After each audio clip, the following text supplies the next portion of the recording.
it is kind of an interesting thing for a writer's perspective. As we, create characters or we work with the characters that are already on the page, there is an interesting little emotional journey we go through with different shows, but specifically with Xena, that in our mind, even if the actress has already established the character, we are imagining it, we're seeing the movie in our head.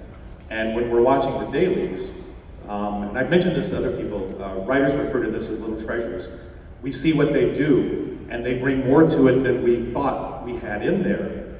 And it becomes this little treasure, and it's really hard to describe. There's an emotional high to that, where you can sit there and you can say, my name is on there with this, and look what a kind of a beautiful thing has come out of it. And I will say, I've worked on many shows. It is a rarity, and on our show, on Xena, it actually was more common than not. And there have been times when I've watched our actresses struggle with something we put in there, and we just slam our head, as a writer, we're sitting there, oh my gosh, I hear it in my head, I know where it is, and we start to blame ourselves. And then they make it work. And it's kind of like you go through this frustration, and then you hear it, and they interpreted it, whether they got it or not, they still interpreted it into another level. And you immediately go from here to boom, right up there. And honestly, we're back in Los Angeles, you guys are in New Zealand, and we want to get on the phone and call down, and basically, as a joke, we want to call down, we want to call down and say, I'm brilliant because of you. On behalf of the three of us, you're welcome.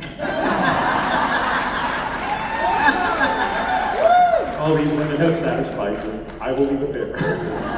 I'll just add to that from an acting point of view. You have to remember that we have an incredible support system around us. We get picked up, someone dresses us, someone does our makeup, someone gets us a cup of tea. It's like we're toddlers. Someone takes us to set, and then the only real pressure from my point of view is that you have to be ready to go in the moment. There can't be a build-up to it. You don't get an hour's warm-up. You just have to do it. But I think we can do what we do because of the support around us. Actually, can I ask a question about that? This is something that I started out as an actor, but did not get into that level. It was like stage stuff, and now Renee's got me back on stage. But one thing that does amaze me is when you get our pages, okay? You're in the process of working on something already. Sometimes you're doing back-to-back episodes. How in the world do you process all of this new material and keep it segregated from what you are currently doing? And then when you are called upon to now use that material for the next episode, how do you just hit it? Sure. So I have a very fancy process. It's called Don't Get Fired. And it's my motivation in every job, at every moment.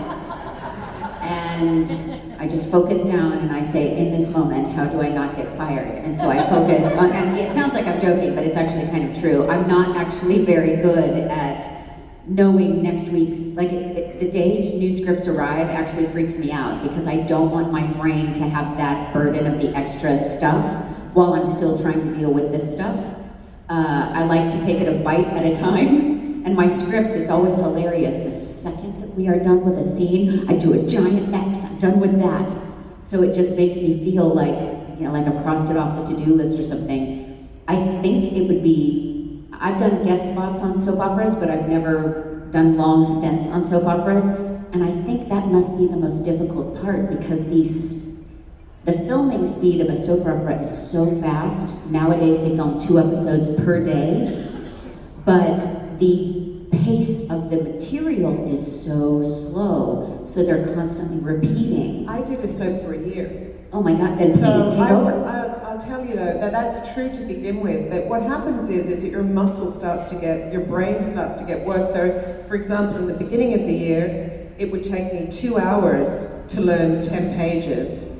By the end of the year, I could do it in 20 minutes. But that's only because we were doing it at such a pace. We were doing 6 episodes per week. And it's a lot of exposition. In other words, there's usually a lot of dialogue, because I just want to say something quickly to the writer over here, is that good writing is easy to learn. It's when it's Very true. not well written, it's That's really hard to 100% true. learn. I guess it's my turn, but I'll tell you quickly that I kind of ditto what everybody else says there. And for me, you know, sometimes when you have a lot of material and memorizing, I have different ways of doing it. I'll learn all my dialogue. I have something I record and I listen to it the whole time on my playback until I hear it like in the background while I'm cooking or what I'm doing. And then when I sleep, I put my script under my pillow. I know, try it. Don't knock it till you try it. And I wake up in the morning and I remember my dialogue. And it's just, you know, there's something to that once you just let go of it. There's a saying that says you can't step into the same river twice. So for me, I look at what I did in the back of the other character, let's say, or what I did in the previous episode, and then you just live in that moment. Because in that moment, whatever you've prepared, the other actor might come with something completely different, and now you've prepared something like this, and this guy's doing that, and you're like, wow, okay. So I just... to adapt, you have to adapt. You just have to be in the moment and do it from moment to moment, and that's, I think, for me, the best remedy.